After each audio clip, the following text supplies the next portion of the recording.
Well, hello and welcome to another episode of the Topher Project. My name is Topher Field and I help busy people like you to keep up with the world as it changes around us. And sometimes it can be very easy to get caught up in the doom and gloom. There seems to be so much bad stuff. But as Mr. Rogers used to say, always look for the helpers. And I have one such helper joining me here on the Topher Project today. It's John Steenhof from the Human Rights Law Alliance. John, thank you so much for joining me. Great to be here with you, Topher. Now, not everyone would be familiar with Billboard Chris. A lot of people are, of course. He's someone that stands in public places and tries to talk to people about things like transgender surgeries for children, puberty blockers, and these sorts of things. He got himself into some trouble in Australia and the Human Rights Law Alliance stepped in and helped him. Can you just give us the full background on that? Because not everyone's going to know what we're talking about. Sure. So, Topher, Chris Elston's got a really popular presence on social media, particularly X. And he's not been involved in this kind of activist work for a long time. He started out in the finance industry in Canada, and his interest in this really got piqued when he saw the trouble that J.K. Rowling was getting into in the UK for standing up for sex-based rights for women. And he saw that someone had put up a billboard in the UK saying, "I love J.K." He thought that was a smashing idea and did that in his hometown of Vancouver. Well, of course, the local city council thought that this was offensive and hateful and had the billboard taken down. So Chris thought to himself, how do I get the message out there about this crazy transgender interventions for kids, the surgeries, the hormones, the puberty blockers, and not get taken down? So he decided that what he would do is turn himself into the billboard. So he has this billboard that he wears all around the world in public places, and it's very simple. It says, children cannot consent to puberty blockers. And he goes out by himself and he records conversations that he has with people on the streets, informing them about the dangers of medical intervention for confused children that's going on all around the West. And his goal is to change the world one conversation at a time. Now, you might ask, what was he doing in Australia? Well, he was here to take a case against Australia's e-safety commissioner. The e-safety commissioner had seen the tweets by Billboard Chris. Well, in fact, had received a complaint because Billboard Chris saw a news article from the UK that was critical of an Australian trans activist, a woman who calls herself Teddy Cook.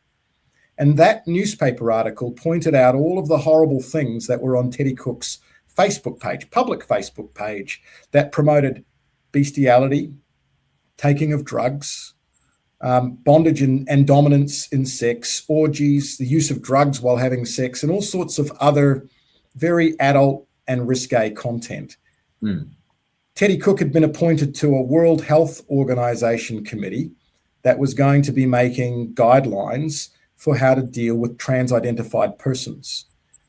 Chris Elston saw that article, clearly saw that this is an activist being pointed to a committee which should really only have health professionals on it, and made a tweet that said, this woman, yes, she's female because the photo was of a topless Teddy Cook wearing some bondage gear. He said, this female's been appointed to a World Health Organization committee. People who belong in psychiatric wards should not be making the guidelines for people who belong in psychiatric wards. Sure. Teddy Cook complained to the e-safety commissioner. The e-safety commissioner commanded X, take down that post. And they did. But they told Billboard Chris, he realized that this is censorship of a really important message. And so he took a complaint against the e-safety commissioner, and we're the lawyers for that claim. So that's the background, Topher. Yeah. And so this is quite an extraordinary thing. I've covered on my channel before, but people may not be aware. Our e-safety commissioner, Julie Inman-Grant, who's not actually an Australian, she's a former Twitter employee, now has this idea, it would appear to me, in my opinion, that she has the right to censor the internet worldwide if she believes, in her opinion, that it has some relationship to Australia whatsoever. I'm very, very pleased that Chris didn't take this one lying down. How did it end up that you became involved, and what's been the process going forward? So it's very interesting. We have networks with other lawyers who are doing the same work as us overseas.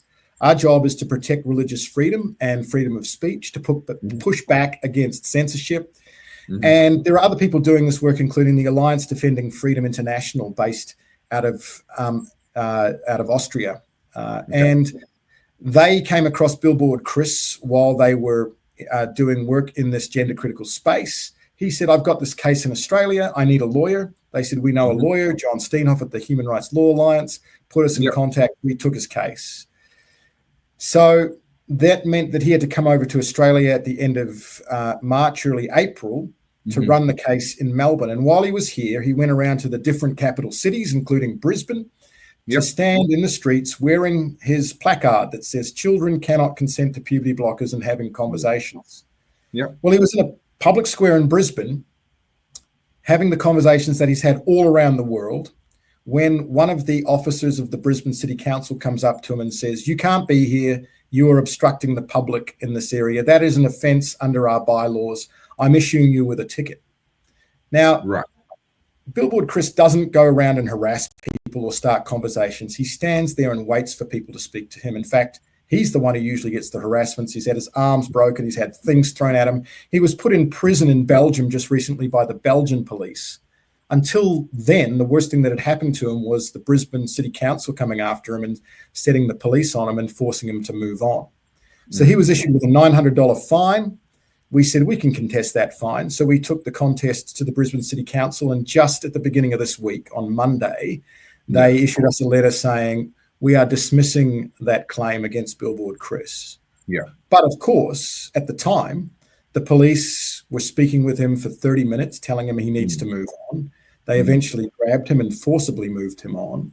So he's already suffered for his free speech, and he's been silenced effectively by an activist member of the Brisbane City Council staff. And the process is the punishment. This is something which I cannot impress enough on people who perhaps haven't experienced this sort of thing before. It's very easy to say, oh, well, he could have just moved to a different area, or to have these sorts of attitudes. But fundamentally, he's doing nothing wrong. He's exercising his freedom of speech to speak about a very, very important topic that is of tremendous public interest. But more to the point, he's not actually causing any problems or breaking any of the bylaws that he was accused of breaking.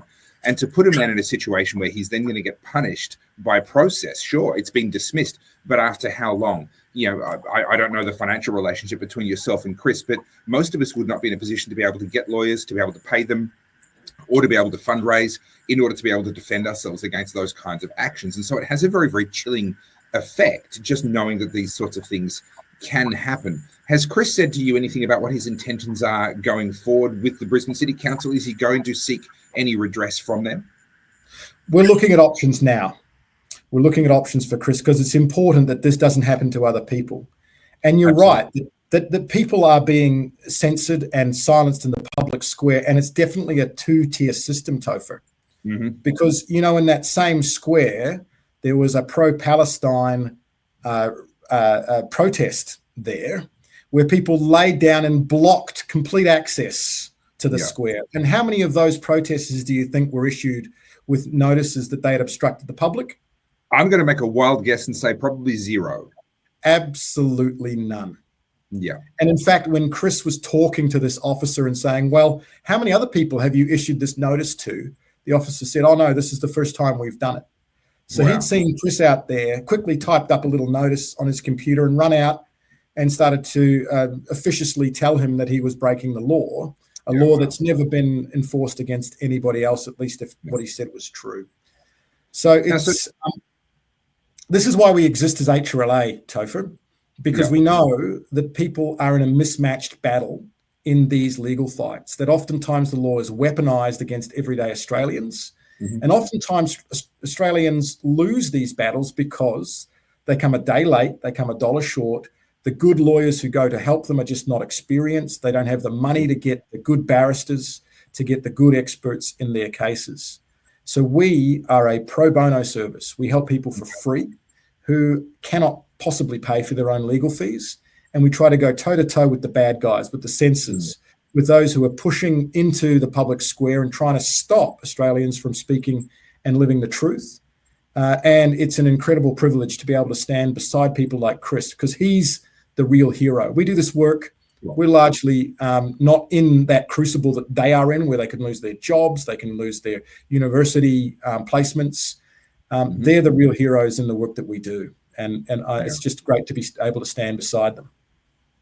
I'm so glad that you've brought that up, because human rights as a concept is often associated with the left of politics, and it's such a bizarre thing to me. As I learnt the hard way during the lockdowns in Melbourne during the COVID era, human rights are absolutely universal, and they can be weaponized against people, and they can be abused in both directions. Some people claim human rights that don't exist, and other people try to override human rights that do exist. And to have people like yourself who are simply, as a matter of principle, saying, well, hang on, freedom of religion is a human right and freedom of speech is a human right, and bringing your expertise to be able to defend those causes, I think, is tremendously valuable. One last question, and it's a question without notice, so if you don't have a response for me here, that's fine. But we're just seeing some news coming out recently. Obviously, the under 16s social media ban is coming up very, very soon. The E-Safety Commissioner, Julie Inman-Grant, has been vocal and has tried to make sure that YouTube would not be exempted from that ban. And it looks like she's getting her way on that front. When it comes to something like that, is this something that the Human Rights Law Alliance would be taking an interest in? We've definitely got an interest in seeing how that ban has worked out, because so many of these proposals look good on their face, what's on the box, but they are just a Trojan horse for bad ideas. And Julie Inman-Grant knows this, because the E-Safety Commissioner has taken a power which was supposed to be used for the protection of kids and used it to try to censor speech that tries to protect kids and go against transgender ideology, when she's shut down his posts on X and other people's posts, which are critical of a movement that destroys children's health, that causes them permanent damage. And that's by smuggling into these laws things like offences for the cyber abuse of Australian adults. So that now she's spending more time protecting a rainbow flag than the innocence of kids, which is just disgusting. Now, for those that are listening to what you're saying and saying, well, hey, actually, John, that makes sense to me. Is there a way that people can get involved? If you do the work pro bono for your clients, do you have benefactors? How do you keep operating? So we exist solely on the basis of donations. Big donations, small donations. The biggest thing people can do for us is, because we are a religious freedom firm, pray for us. You know, we are confident that we are standing up not just for a different set of ideas, which we think are better. We think we're actually standing up for the truth, for ideas that don't just benefit Christians, but benefit all of Australian society. And we want to allow Christians to be in society, in that public square, speaking and living the truth. And we want to push back by running cases that are going to set strategic precedents, right? So that they don't just work for the person who wins the case, but they change law and culture. People can give and donate through our website as well. And we rely heavily on any sort of donation, especially if it's monthly donations. That allows us to get really good legal help for everyday Australians, because they can't pay for the legal fees. And then, of course, we have a network of alliance lawyers who help us often pro bono on these cases, people of good faith and good conscience who look at these cases, oftentimes secular lawyers, in fact, most of the time, who say, hey, this isn't fair. This shouldn't happen. And of course, the last thing we're doing that I'm really excited about, that I should plug, Topher, is that we run an HRLA Legal Academy for young law students. We want to give them the shaping and formation in knowing where our law comes from, what the challenges are today, and where they can serve in the future. So if you're a young law student, you should sign up for the HRLA Legal Academy. We have 25 students a year come through that program. We bring in academics, judges, barristers, historians, sociologists to talk about what it means to be a Christian in today's society and practice law, and where the opportunities are. We want to raise up the next generation of lawyers who are going to be really well equipped to fight these fights. So that's almost more important than the fights today, is making sure we can fight them tomorrow. Sure. Well, John, thank you so much for your time here on the Topher Project. I'm going to get your team to send me the links that you'd like me to include in the description of this video, so that anyone that does want to know more can just simply go to the description, click the links, and explore from there. John Steenhof and the Human Rights Law Alliance, thank you for your work alongside Billboard Chris, and thank you for joining me here on the Topher Project. Thanks, Topher.